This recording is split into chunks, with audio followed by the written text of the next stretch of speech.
స్థానిక సంస్థల ఎన్నికల మీద ఎన్నికలకు పోకపోవడానికి కారణం జూబ్లీహిల్స్ ఎన్నికలే. ఎందుకు అన్నప్పుడు మరి ఒకసారి చూద్దాం. మనం జూబ్లీహిల్స్ ఎన్నికల కారణం వల్లనే మనకి ఇక్కడ స్థానిక సంస్థల ఎన్నికలకు లేట్ అవుతా ఉంది. ఎందుకు లేట్ అవుతుంది మరి?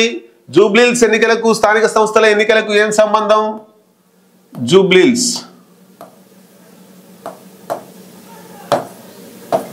జూబ్లీహిల్స్ ఎన్నికలు ఇక్కడ స్థానిక సంస్థల ఎన్నికలు.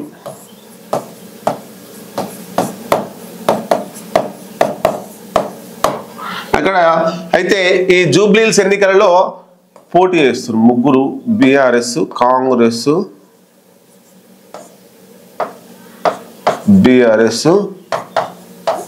బీజేపీ.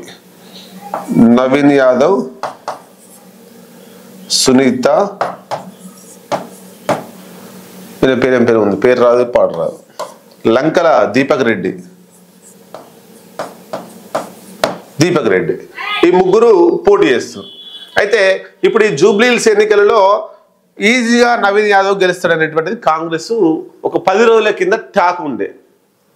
ఎక్కడైతే ఆ బీఆర్ఎస్కి సంబంధించి జూబ్లీహిల్స్లో ఎన్నికల ప్రచారంలో మీటింగ్ పెట్టి ఆ మీటింగ్లో ఆ మాగంటి సునీత కొంత కన్నీరు పెట్టుకుంది. ఆ కన్నీరు కూడా రాజకీయం చేసారు కాంగ్రెస్ వాళ్ళు, బీఆర్ఎస్ వాళ్ళు. వీళ్ళు ఒక మాట అనగానే, పొన్నం ప్రభాకర్ అనగానే ఇంకా వీళ్ళు మొత్తం స్పందించారు. ఎక్కడ పోయినా అంటే మేము ప్రత్యక్షంగా నిన్న మొన్న అక్కడ పోయినాం, సర్వే కోసం పోతే అక్కడ కొంత సునీతకు అంత ఈజీ ఏం కాదు. సునీత అంటే ఈ నవీన్ యాదవ్ ఈజీగా గెలుస్తాడు అనేటువంటిది కూడా ఏం లేదు. ఆడ కళ్ళు మూసుకొని గెలుస్తాడు అనేటువంటి అవకాశాలు ఏం లేవు. సునీతకు ఉండాల్సిన ఓటు బ్యాంక్ సునీతకు ఉంది, సునీత మీద సెంటిమెంట్ ఉంది, మహిళ అని ఉంది, ఇవన్నీ ఉన్నాయి. కాబట్టి ఈజీగా నవీన్ యాదవ్ గెలుస్తాడు అనేటువంటిది ఇప్పుడు ఏం లేదు. ఒకవేళ గత 15 రోజులు, 20 రోజులు, నెల రోజుల ముందు ఈజీగా గెలుస్తాడు అనేటువంటి టాక్ ఉండే. ఆ టాక్ అట్లే ఉండి గెలుస్తాడు అనేటువంటి నమ్మకం రేవంత్ రెడ్డికి ఉంటే ఈ స్థానిక సంస్థల ఎన్నికలకు పోయేటోడు. అంత ఈజీ కాదు కాబట్టి స్థానిక సంస్థలకి ఎన్నికలకు పోతలేడు. మరి ఈ గెలుపోవటములు స్థానిక సంస్థల మీద ఎందుకు ప్రభావం చూపిస్తుంది అంటే, జూబ్లీహిల్స్ ఎన్నిక సాదాసీదా ఎన్నిక కాదు. ఇక్కడ ఏ పార్టీ గెలిస్తే ఆ పార్టీ తెలంగాణ రాష్ట్రంలో కొంత పుంజుకునే అవకాశం ఉంటుంది. దాదాపు ఒక 15 నెలలు అవుతుంది మన తెలంగాణ రాష్ట్రంలో ఎట్లాంటి ఎన్నికలు లేకుండా. 2023లో ఎమ్మెల్యే ఎలక్షన్లు అయినాయి, 2024లో ఎంపీ ఎన్నికలు అయినాయి. ఈ ఎంపీ ఎన్నికల నుండి ఇప్పటి వరకు ఏ ఎన్నికలు కాలే. అంటే ఏ పార్టీ పెరిగింది, ఏ పార్టీ తగ్గింది, కులమానం చేసుకోవడానికి ఎన్నికలు ఏమీ లేవు. కొంతమంది వాదిస్తారు కాంగ్రెస్ బలమే ఉంది అనేది, కొంతమంది వాదిస్తారు లేదు బీఆర్ఎస్ బలం ఉందని కొంతమంది వాదిస్తారు. లే ఎంపీ ఎన్నికల్లో బీజేపీ బొమ్మాటుగా కొట్టుకొచ్చింది, బీజేపీ బలం తగ్గలేదు అనేది కొంతమంది వాదిస్తారు. మరి అన్నిటి వాదనలకు ఎండ్ కార్డ్ ఏంది అన్నప్పుడు ఈ ఎన్నికలు రెఫరెండంగా భావించే అవకాశం ఉంటుంది. ఈ ఎన్నికల్లో ఏ పార్టీ గెలిస్తే ఆ పార్టీ మళ్ళా రాష్ట్రంలో కొంచెం పుంజుకునే అవకాశం ఉంటుంది. మునుగోడు ఎన్నికలలో ఎట్లయితే రాజగోపాల్ రెడ్డి బీజేపీ నుండి పోటీ చేసి ఓడిపోతే అక్కడ కూసుకుంట్ల ప్రభాకర్ రెడ్డి బీఆర్ఎస్ పార్టీ తరఫున గెలిచినప్పుడు బీఆర్ఎస్ తెలంగాణ రాష్ట్రంలో మళ్ళీ ఒక వెలుగు వెలిగింది, బీజేపీ డౌన్ ఫాల్ అయిపోయింది. అదే రాజగోపాల్ రెడ్డి గెలిస్తే బీజేపీ మళ్ళీ పెరిగేది. కాబట్టి ఇక్కడ కూడా మునుగోడు జరిగినట్టే జరిగే అవకాశాలు ఉంటాయి.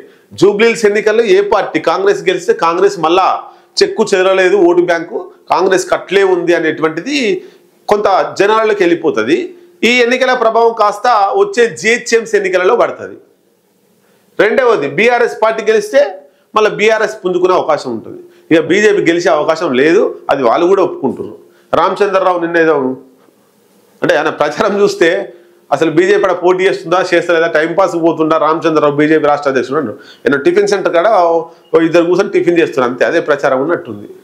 అట్లా రైట్. మరి ఈ జూబ్లీహిల్స్ ఇంత పకడ్బందీగా ఏ పార్టీ గెలిస్తే ఆ పార్టీ తెలంగాణ రాష్ట్రంలో తిరిగి పుంజుకొని పెద్ద ఎత్తున వచ్చే అవకాశం ఉంటుంది. కాబట్టి ఇక్కడ బీఆర్ఎస్ పార్టీ కేటీఆర్, హరీష్ రావు తో పాటు ఇంకా పెద్ద పెద్ద నాయకత్వంతో కూడా చాలా ఫోకస్ చేశారు. ఈ కేసీఆర్ను కూడా ఈ ప్రచారంలో తిప్పాలని ఆలోచనలో ఉన్నారు. ఆయన ఆరోగ్యం సహకరిస్తలేదు, మళ్ళీ వస్తున్నారా అనేది తెలియదు. అయితే కాంగ్రెస్ పార్టీ కూడా అక్కడ పొన్నం ప్రభాకర్, తర్వాత ఆయన పేరేం పేరు V6 వెంకటస్వామి, వివేక్ వెంకటస్వామి, వివేక్, అడ్లూరి లక్ష్మణ్, ఇట్లా ఒక ముగ్గురు మంత్రులతోటి ఇంకా డివిజన్ కమిటీ వేసి మొత్తం మీద ఆ డివిజన్లో కార్పొరేట్ పరిధిలో పెద్ద ఎత్తున ఎమ్మెల్యేలు కూడా అక్కడ క్యాంపెయిన్ చేసేటువంటి అవకాశాలు ఉంటాయి. రేపు ఎల్లుండో ఇన్ఛార్జీలు ఇస్తారు. ఇంత ఫోకస్ చేసిరు కదా, ఇప్పుడు ఈ ఫోకస్ వదిలిపెట్టి ఆ ఎన్నికలు అట్లే జరుగుతుంటాయి. స్థానిక సంస్థలకు ఎన్నికలకు కూడా నోటిఫికేషన్ ఇచ్చిరు అనుకోండి, నోటిఫికేషన్ ఇస్తే ఇక్కడ ఫోకస్ చేసేటువంటి ఈ మంత్రి పొన్నం ప్రభాకర్ తన జిల్లాకు పోవాలి. కరీంనగర్ ఉమ్మడి జిల్లాలో ఎక్కువ ఎంపీటీసీలు జెడ్పీటీసీలు గెలిపించుకోవాలి. తర్వాత సర్పంచ్ ఎన్నికలు గెలిపించుకోవాలి. సర్పంచ్ ఎన్నికలు పక్కకు పెడితే ఎంపీటీసీ జెడ్పీటీసీ జిల్లా పరిషత్ చైర్మన్లు ఎంపీపీలు ఎక్కువ గెలిపించుకోవాలి, జెడ్పీ చైర్మన్. మరి వివేక్ ఆయన జిల్లాకు పోవాలి, అడ్లూరు లక్ష్మణ్ ఆయన కాన్స్టిట్యున్సీకి పోవాలి, ఆయన జిల్లాకు పోవాలి. అంటే మంత్రులు, ఎమ్మెల్యేలు, విప్పులు వీళ్ళంతా కూడా పెద్ద పెద్ద తలకాయలు, కాంగ్రెస్ పార్టీలో ఉండేటువంటి పెద్ద పెద్ద తలకాయలు అందరూ కూడా, టీఆర్ఎస్ కూడా అందరూ కూడా ఎవరి కాన్స్టిట్యున్సీకి పోయి వాళ్ళు ఎక్కువ ఎంపీటీసీలు గెలిపించుకోవాలి. ఎందుకు మరి ఇప్పుడే ఎక్కువ ఎంపీటీసీలు గెలిపించుకుంటే, ఇప్పుడే జెడ్పీటీసీలు, ఇప్పుడే ఎంపీపీలు, ఇప్పుడే జిల్లా పరిషత్ చైర్మన్లు ఎక్కువ గెలిపించుకుంటే వీళ్ళు వచ్చే ఎన్నికలకు వీళ్ళు పనిచేస్తారు కదా. ఎక్కువ ఎంపీటీసీలు ఉంటే ఎక్కువ ఓట్లు వస్తాయి ఎమ్మెల్యేకు. కాబట్టి వీళ్ళంతా జూబ్లీహిల్స్లో ఎవరు ఉండరు, ఉండమన్నా ఉండరు, కట్టేసినా ఉండరు.